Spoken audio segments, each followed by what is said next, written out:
রাহুল চল একটু ঘুরে আসি। ঠিক আছে দাঁড়া, আমি আসছি। চল।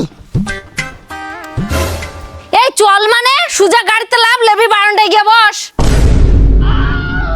জানি আমি সব, ও তোর কোথায় নিয়ে যাবে? নিজেই তো সারাদিন ঘুরি ঘুরি বেড়াবে, কোনো কাজ কম্ম নেই, আর আমার ছেলেটারও এক হাতে করে খাই করবে ও।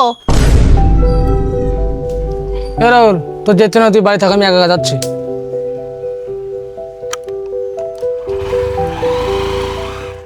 ও মা, তুমি কাজটা কি ঠিক করলে?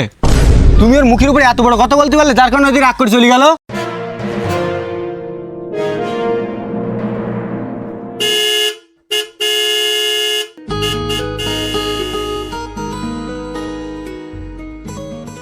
না, মা তো তোর এত ছোট বড় কথা বলতে তোর খারাপ লাগেনি? খারাপ লাগবে কেন? মা তো মাই হয়, সেটা তোর মা হোক বা আমার মা।